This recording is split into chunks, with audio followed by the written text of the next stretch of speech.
I live in Ruislip. You telling everyone?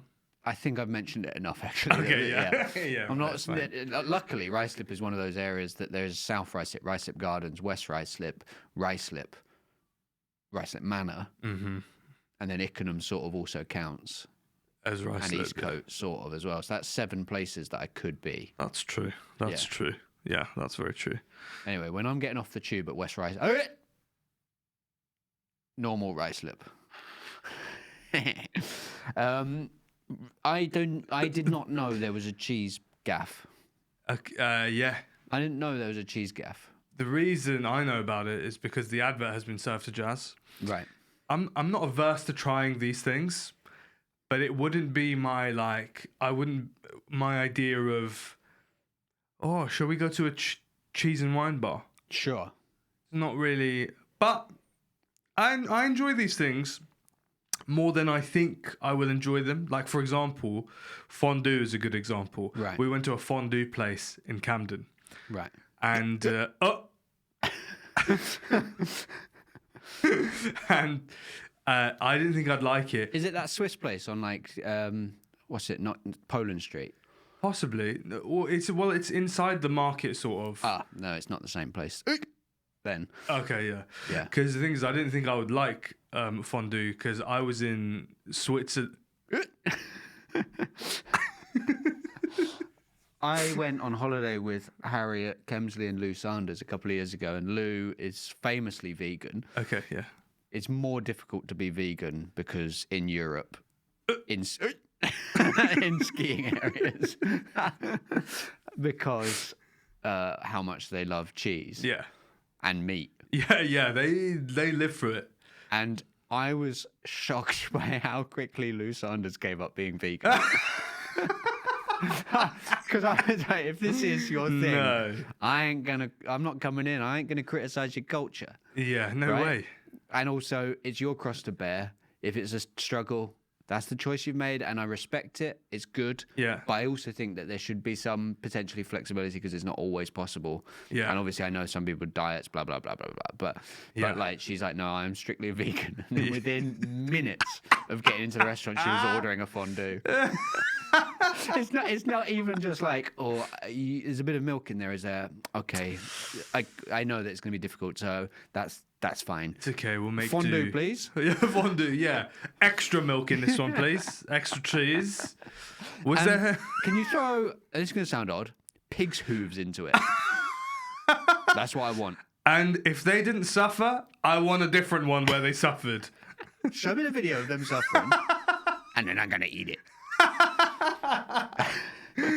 That's so funny. Because this is why I try never to like put a label on how I eat. Sure. Because messily, am I right?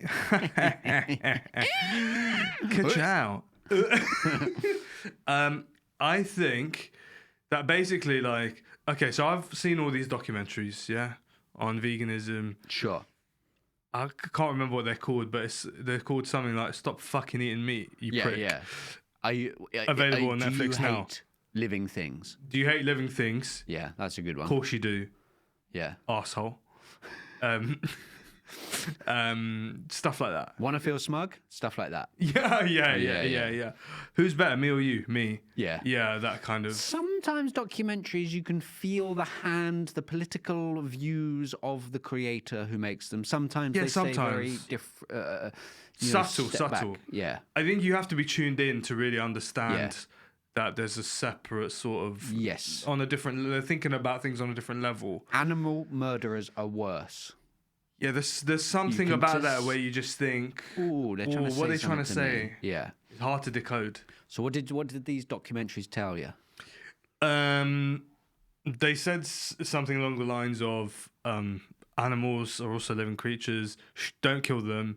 What's wrong with you? And I thought to myself, there's a hidden message here. What are they trying to say? Yeah. Can't figure it out.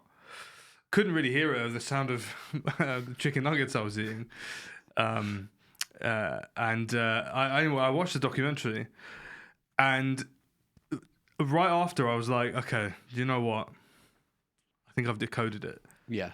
I think I should probably cut down / stop eating meat. fine. Okay, let me try to do this. Sure.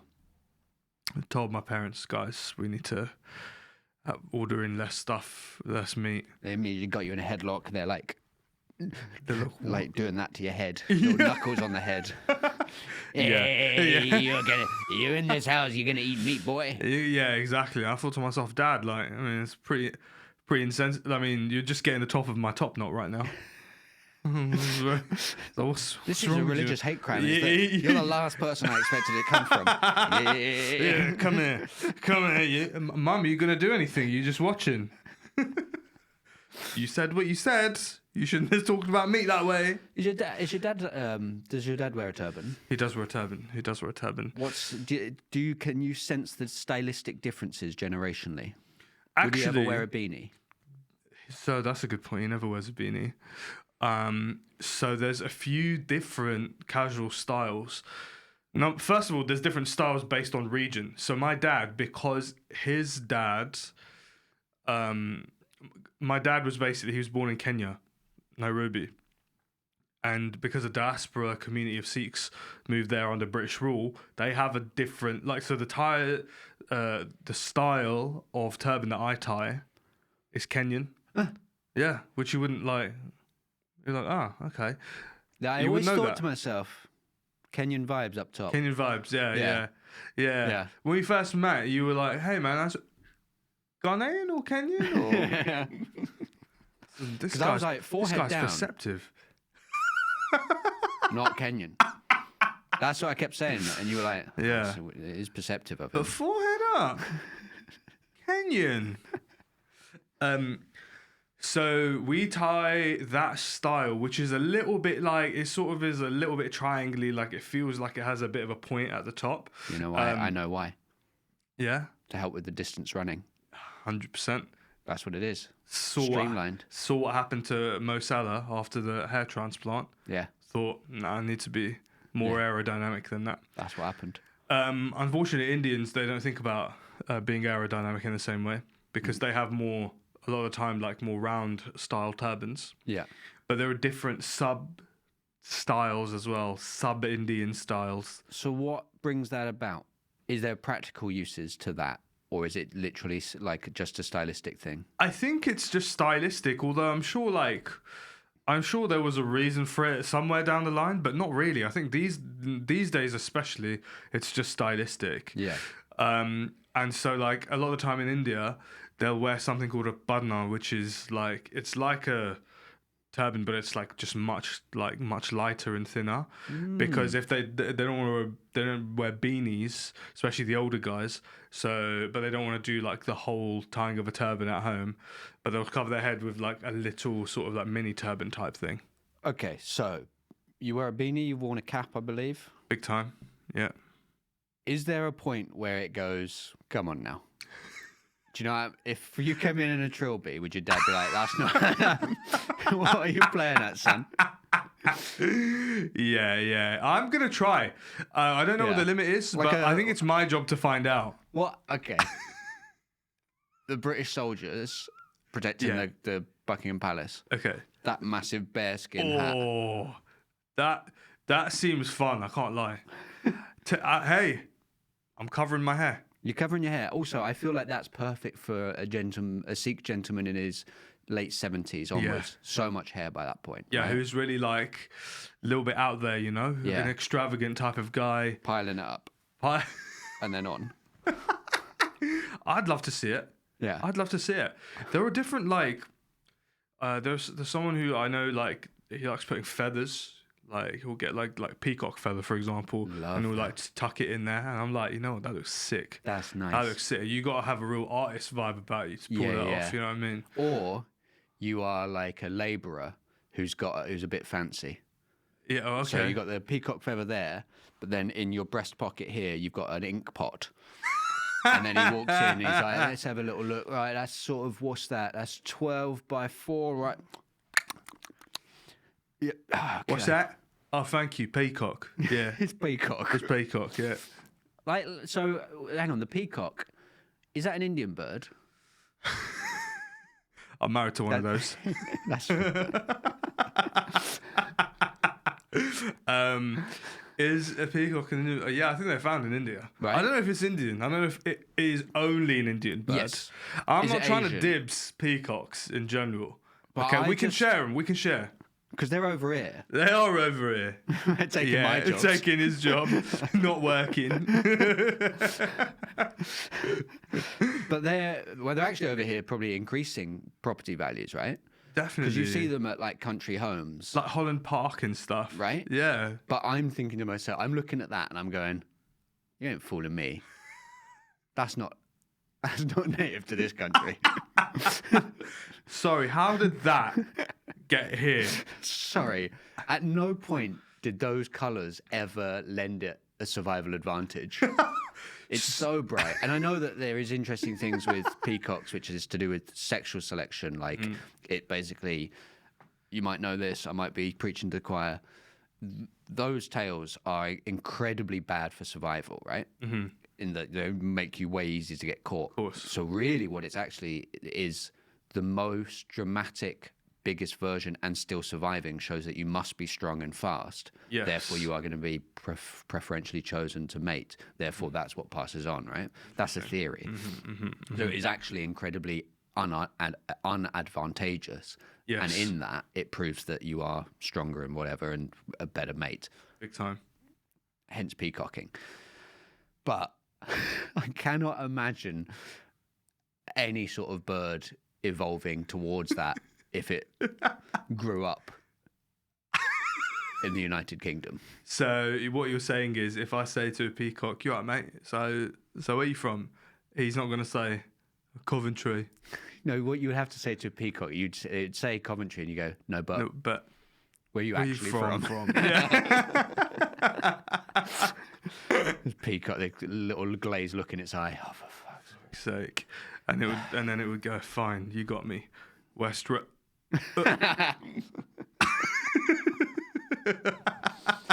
I just think of birds in the UK, right? You've got the robin, I guess, is the most dramatic, colourings wise. Everything else is pretty much Dramatic? grey, browny, Yeah. greeny. You got the blue tit You do. and yeah. you got the robin. There are similar sizes. Yeah. One's bluey, What about a swan though?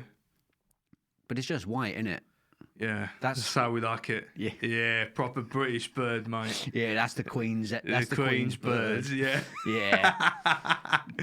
Yeah, Okay, fine. But what about a duck though? Because I feel like they've got some like That's velvety true. green, Yeah, that's brown true. and white, and Quite a nice. nice big orange beak. a lovely beak. Lovely beak. Yeah. Yeah. The peacock just seems like it's not, and I can't imagine the peacock migrating every year, having to fly with that tail, being like, can we just settle down? That would be a Also- bird that's like, to its Yeah. bird, would be like, can we just settle down? Can we I'm just? sick of travelling all the time. We're here now. Yeah. We are here. To be fair, We're in Coventry. we're in Coventry. We've got everything we need. It's all here. We've got a big country house. It's from Liverpool all of a sudden. Big country house, mate. What happened to you, Greg? Yeah, no, that's true. That is true. What were we talking about? Peacocks before peacocks. Turbans. Turbans, Turbans, yes. yeah. Yes.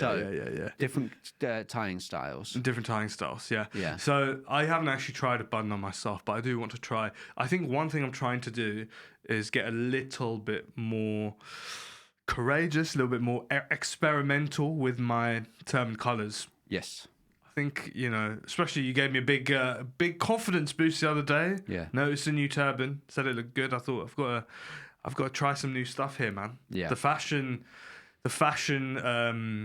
guru in me, if I may say so myself. Yeah, you wanted to push the boat out a little, but that's the thing. You're in your 30s now. You're confident. You're doing well in your career. You're married, right? Things are going well. So now it's time. You're starting from a position of strength. Sure. You've not gone through, and we are recording this slightly in advance, so I hope this doesn't change. You haven't gone through a horrific breakup and everything's fallen apart in your life. And you're, Can I also say we're not filming so far in advance that I'd even have the time for all of that to happen to yeah, me. a couple of days, things can change, right? You know, you're not. A lot of people sometimes change things about themselves from a position of weakness, right? They've Yeah. gone through a harrowing thing, and they go, "Now's the time to really mix things up," and they make bad choices Oh yeah. because it's not coming from a place. Other things aren't stable, so they're just like, I don't know.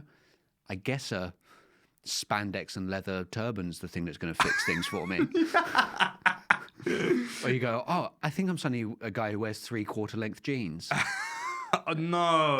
Yeah, right? These things happen. Oh, imagine both. Spandex turban and 3/4 length jeans. I'm going to get just kill me. Convertible Chrysler PT Cruiser, and I'm going to go and pick up birds. And that is what it sounds like. Yeah. Oh yeah. I'm stealing avian Foul. animals. I'm stealing fowl. You got to look at Stuart. Both what you're Oh, he's having stealing a breakdown. and how people feel about you. Foul. Yeah, absolutely. Absolutely foul. He's got a convertible, but it's full of chickens. It's disgusting. I think he's gone through a bit of a bad one. Oh man, he But he cleared looks them all buff. out. Yeah, He looks buff. He does look buff. He's got to touch the camels about him. I did spot him parked outside London Fashion Week. He does look great. Do you think that's what happens to footballers with their haircuts? Everything's just going so well. They go, let me fuck this up a bit. Let me fuck this up a There are bit. bad haircuts out there, aren't there? I think so. Yeah. I think so. Even I'd be qualified enough to say, I think some footballers have some very questionable haircuts. Yeah. In fact, I think that's where they come from, mostly. I think footballers just go, well, fuck it, let me just try whatever. And then, actually, weirdly, some of them just tend to catch on, don't they? And then it spreads amongst the general populace. Yeah. Because they're like, oh, because the problem is, here's what with footballers is, the sport itself requires like the broadest range, apart from maybe tennis, the broadest range of like movements and exercise and skills, like You mean apart from paddle? physicality, apart from padel. Yeah, padel, yeah, exactly, yeah, thank you. So like the physiques and how the shape people get into Yeah. is like the most all round. So you basically, they look like normal humans, but better. Yeah, yeah, Right? yeah. And Agreed. so then you can chuck on a weird haircut and it still doesn't look that bad. And you put it, it's the same with wearing a football shirt. If you wear one the size that they wear Yeah. to their body, Yeah. they look incredible. And you put it on, you're like, what's happened here? Yeah. What I thought this is a large. I'm a large. This, What I look does this look so disgusting. bad? and the same with the haircuts, right? And so it's always impressive when you see a footballer who is in that peak physical condition, but still looks a little bit bad. And you're like, that's you. Your starting point must be low. It's like if everyone had a stats card, Yeah. you know, like a top trump sort of, like everyone else would have, you know, arms, legs, torso, whatever, and all of us will max out at like 7. Sure. But also haircut or headgear. It's probably quite also another stable number. Footballers, everything else 10, 10, 10, 10, 10, 10, 10, 10, 10, 10. Haircut -4. -4, and then people -4. look and go, "Oh, they look pretty good actually. I might get that haircut for myself. Yeah. Oh, I look like an ogre. How have I looked like an ogre? But an ogre on a night out, but it's the end of the night. It's so weird. Like, I just thought that if I shaved off all my hair apart from one spike at the top, I would also look cool. Yeah. But no, I just look overweight in this top It's just, yeah. and also have a spike on my head. It's because like sports like basketball is like, obviously they're in incredible physical condition, but like a huge part of it is just like, are you outrageously tall? Yeah. Do you know, like, yeah, literally. It's true. it doesn't matter in football. You can be someone my size, if from a teenager younger had been playing and fully going for it, Yeah. and someone 6-7 inches shorter than me, 6-7 inches taller than me, Yeah. you could be a Fine. footballer. Yeah, fine. Professional football, you could do it. Absolutely, you could Basketball do it. is like, well, I can't. Yeah, yeah, I'm 6 foot, yeah. and I would not be anywhere near it. Yeah, one of my friends, he's a similar height to me, just almost 6 foot. Yeah, almost. That's how I like to say it. Don't worry about I it. don't mate. need to say 5 then, do I? I can just say almost 6 foot. Yeah, almost 6. Almost 6. Don't worry about it. Yeah. Almost 6 foot. Yeah, I'm 6'2" actually. That's almost 6 foot as well. Yeah. Yeah. No, I'm 5'11". And he's the same height as me, and he's really into basketball, and he gets all these tops, and he's hench as well. Yeah. So, you know, if you were to see him in regular clothes, you'd be like, this is a hench guy. Yeah. Very good shape, all of that good stuff. But he likes to wear these big basketball tops. You look like a child. He looked like a child when you Yeah, wear I those. got one. I went to see the Lakers play in Los Angeles a couple of years ago. Oh, the Los Angeles Lakers. Have you heard of them? Just about. Yeah, or as I like to call them, La Lakers. The Lakers. I wanted to go and see La LeBron. LeBron, yeah. Oh, yeah. The La Lakers LeBron. Lakers, LeBron. Yeah. Yeah. And it was a friendly. It was like a preseason friendly or warm up or exhibition match or whatever. But it was gay night. Now I don't know if there was like a better. I'm sure they had a better term for it, like Pride Night, or LGBTQ plus, lovely night evening. Yeah. But it was essentially just like we're celebrating that people are gay and we're having a nice time. And it's nighttime. Yeah. Yeah. And it's nighttime. Yeah. So they were giving out on all the seats basketball tops. That's crazy. Pride themed. Wow. You know, rainbow colors, like very cool. You know, things. The Lakers. The Lakers. Yeah. I was so excited to have it. Of course. Grabbed it. It was like, yes, great. I subsequently have then like worked out in it, and it is embarrassing what I look like. And not from any homophobic place. Yeah. Just I look at it and I'm like, this is my size. I like ran around the seats to try and find one in a medium. And yeah, I look absurd in it. These tiny little arms like coming out the side of it. Yeah. And I'm like, I think I'm not doing the movement any good. It like catfishes you, doesn't it, as a piece of clothing? Like it's like you're wearing the vest, and it's telling people his armpits are supposed to be this big. Yeah. But they're only this big. Yeah. That's a fault with him. I think any homophobes see me wearing that, it's only going to it's going to entrench them more. Literally, yeah. You are doing a disservice to the LGBTQ plus community by wearing that top. Yeah. Such a bad ally by wearing that top. What? I'm literally part of your... We don't want you on our team. Yeah. Not if you're going to look like that. Yeah, take that off. If you were topless, as embarrassing as that is, that would be better. Getting taken to one side by a trans person to be like, is it okay if you just don't wear that stuff? It's really not helping. Our lives are actually hard enough already without you doing all of that. Could you just... And while we're here, could you stop saying the Lakers? Stop saying the Lakers. Could you stop saying the Lakers? I'll say this as well, right? That's an incredible thing, right? Basketball. Yeah, defo. That they just have a Pride night. Yeah, incredible. Can you imagine... Football Pride night. Football in the UK where they go, everyone, we're celebrating our LGBTQ plus friends, and we want you all to come along and celebrate that. I think there'd be 1,000 people in the stadium, and that's it. 60,000 seater.